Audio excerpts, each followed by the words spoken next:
नमस्कार, स्वागत है सम्राट क्लासेस बाई अरुण में। यूपी टेट 2026 के लिए सामाजिक विज्ञान खंड से महत्वपूर्ण टारगेट हमारा जो 60 में 60 अंक का है, उसमें महत्वपूर्ण प्रश्न।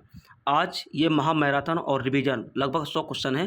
तो आइए शुरुआत करते हैं बिना समय गवाए। पहला प्रश्न है, भारत में पुरापाषाण संस्कृति का प्रमुख उपकरण कौन सा था? उत्तर है हस्त कुठार। ठीक है। अगला प्रश्न है, भीमबेटका की गुफाएं किस काल से संबंधित हैं? उत्तर है पुरापाषाण काल। अगला प्रश्न है, नवपाषाण काल की सबसे महत्वपूर्ण उपलब्धि क्या थी? उत्तर है कृषि का विकास। ठीक है। चौथा प्रश्न है, सिंधु सभ्यता का सबसे बड़ा नगर कौन सा था? उत्तर है मोहनजोदड़ो। अगला प्रश्न है, सिंधु सभ्यता का प्रमुख बंदरगाह कौन सा था? उत्तर है लोथल। ठीक है। अगला प्रश्न है, हड़प्पा सभ्यता के लोग किस धातु से परिचित नहीं थे? उत्तर है लोहा। ठीक है। अगला प्रश्न है, ऋग्वेद में सबसे अधिक किस नदी का उल्लेख मिलता है? उत्तर है सरस्वती का। अगला प्रश्न है, उत्तर वैदिक काल में प्रमुख धातु कौन सी थी? उत्तर है लोहा। अगला प्रश्न है, बौद्ध धर्म के संस्थापक कौन थे? उत्तर है गौतम बुद्ध।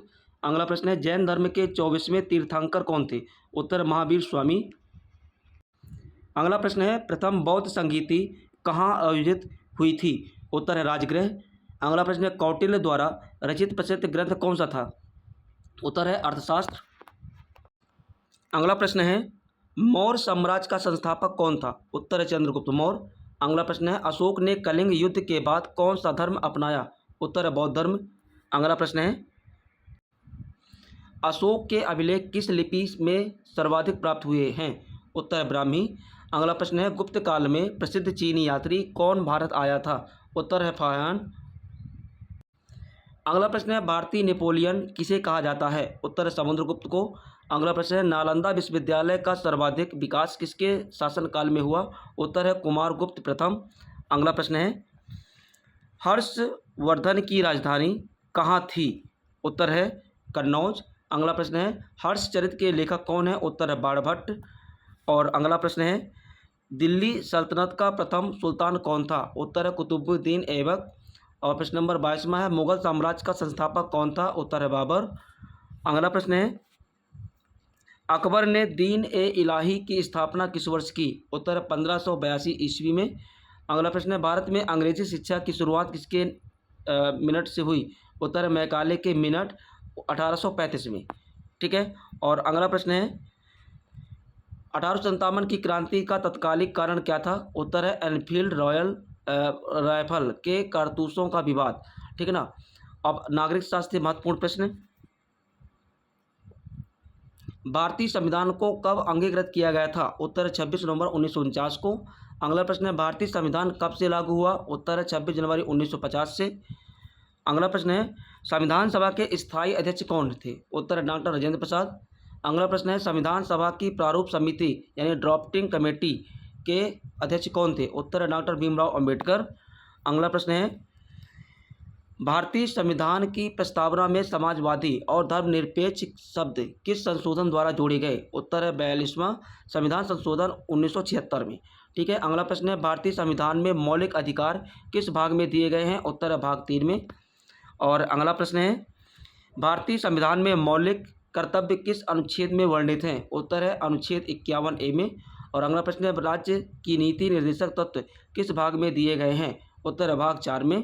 अगला प्रश्न है, भारतीय संविधान का हृदय और आत्मा किसे कहा जाता है? उत्तर है संवैधानिक उपचार का अधिकार अनुच्छेद 32 को। ठीक है। अगला प्रश्न है, भारत का संवैधानिक प्रमुख कौन होता है? उत्तर है राष्ट्रपति। अगला प्रश्न है, राष्ट्रपति का निर्वाचन कौन करता है? तो उत्तर है निर्वाचक मंडल। अगला प्रश्न है, भारत के उपराष्ट्रपति राज्यसभा के क्या होते हैं? उत्तर पदेन सभापति। अगला प्रश्न है, लोकसभा का कार्यकाल सामान्यतः कितने वर्ष का होता है? उत्तर है 5 वर्ष का। अगला प्रश्न है, धन विधेयक केवल किस सदन में प्रस्तुत किया जा सकता है? उत्तर है लोकसभा में। ठीक है। अगला प्रश्न है, धन विधेयक राज्यसभा में अधिकतम कितने दिनों तक रोका जा सकता है? उत्तर है 14 दिन। अगला प्रश्न है, भारत का सर्वोच्च न्यायालय कहाँ स्थित है? उत्तर है नई दिल्ली में। अगला प्रश्न है, भारत में न्यायिक पुनरावलोकन की शक्ति किसके पास है? उत्तर सर्वोच्च न्यायालय एवं उच्च न्यायालय के पास। अगला प्रश्न है, पंचायतों को संवैधानिक दर्जा किस संशोधन द्वारा दिया गया? उत्तर है 73वां संविधान संशोधन।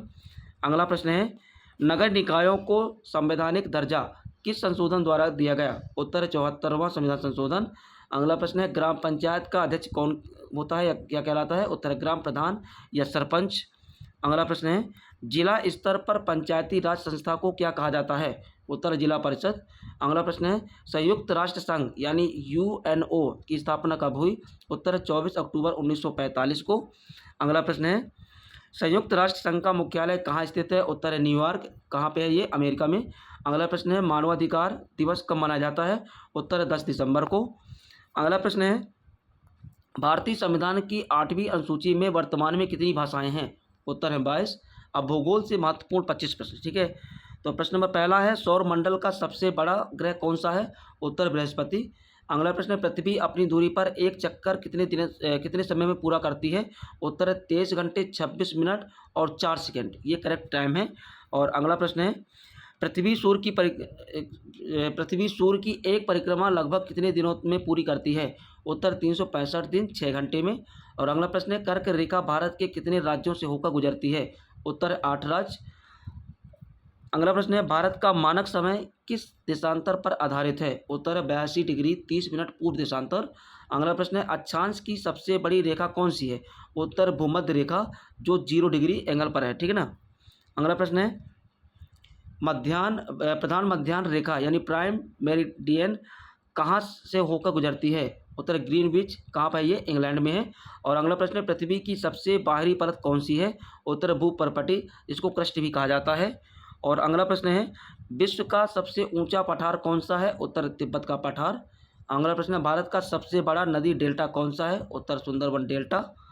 अगला प्रश्न है भारत की सबसे बड़ी लंबी नदी कौन सी है? उत्तर गंगा। अगला प्रश्न है प्रायद्वीपीय भारत की सबसे लंबी नदी कौन सी है? उत्तर गोदावरी।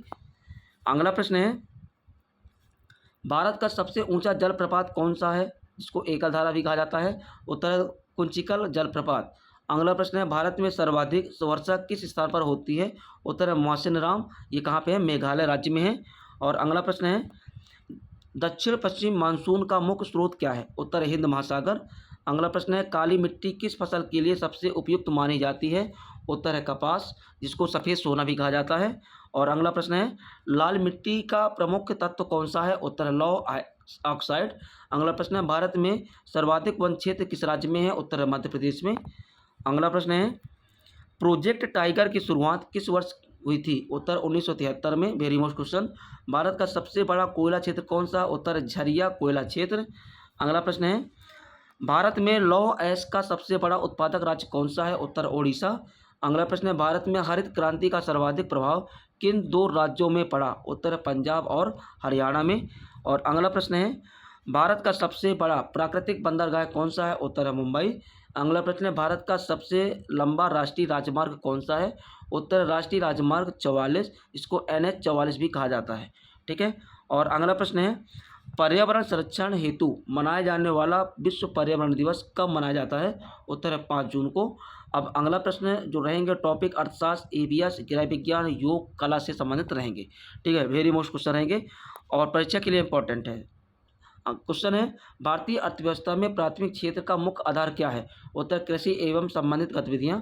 अगला प्रश्न है राष्ट्रीय आय का अनुमान भारत में कौन सा संस्थान तैयार करता है? उत्तर राष्ट्रीय सांख्यिकी कार्यालय, जिसको NSO भी कहा जाता है।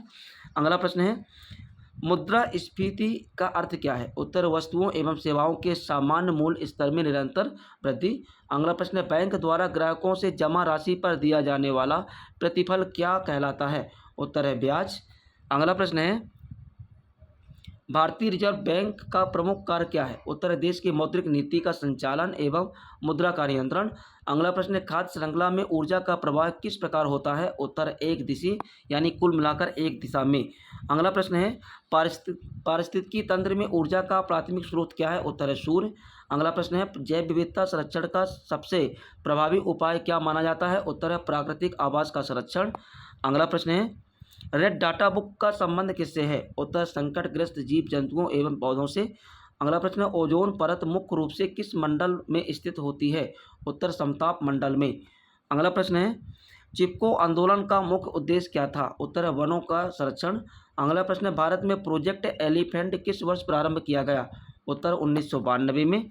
अगला प्रश्न है प्रोटीन की कमी से बच्चों में होने वाला और प्रमुख रोग कौन सा है? उत्तर है क्वाशियोरकर। अगला प्रश्न है आयोडीन की कमी से कौन सा रोग होता है? उत्तर है घेंघा, जिसको गलकंड भी कहा जाता है। ठीक है। अगला प्रश्न है शरीर में सबसे अधिक मात्रा में पाया जाने वाला खनिज कौन सा है? उत्तर है कैल्शियम। अगला प्रश्न है भोजन को लंबे समय तक सुरक्षित रखने की वैज्ञानिक विधि कौन सी है? उत्तर है पाश्चुरीकरण। अगला प्रश्न है हृदय गति श्वसन की जांच प्राथमिक चिकित्सा के किस चरण में की जाती है? उत्तर है प्रारंभिक परीक्षण में। अगला प्रश्न है योग में प्राणायाम का मुख्य उद्देश्य क्या है? उत्तर है श्वास का नियंत्रण एवं फेफड़ों की क्षमता बढ़ाना। अगला प्रश्न है सूर्य नमस्कार में पारंपरिक रूप से कुल कितनी अवस्थाएं होती हैं? उत्तर है 12 अवस्थाएं। अगला प्रश्न है ओलंपिक ध्वज में 5 छल्ले किसका प्रतीक है? उत्तर है 5 महाद्वीपों की एकता का। अगला प्रश्न है कथकली या कथकली, ठीक है ना, भारत के किस राज्य का शास्त्रीय नृत्य है? उत्तर केरल का। अगला प्रश्न है सितार वाद्य यंत्र किस वर्ग का वाद्य है? अगला प्रश्न है तंत्री वाद्य का। और अगला प्रश्न है भारत का राष्ट्रीय जलीय जीव कौन सा है? उत्तर गंगा डॉल्फिन। अगला प्रश्न है श्वेत क्रांति का संबंध किससे है? उत्तर दुग्ध उत्पादन से। और अगला और आखिरी प्रश्न है हरित क्रांति का सर्वाधिक प्रभाव भारत में किन फसलों पर पड़ा? उत्तर गेहूं एवं धान पर। गैस कुछ मैं आपको इंपॉर्टेंट क्वेश्चन दे रहा हूँ। हरित क्रांति का जनक विश्व में किसे कहा जाता है और भारत में किसे कहा जाता है? कमेंट में जरूर बताइएगा। ऐसे वीडियो देखने के लिए चैनल को सब्सक्राइब करें, शेयर करें, ताकि आने वाला वीडियो आपको अपडेट रूप में मिलता रहे। धन्यवाद।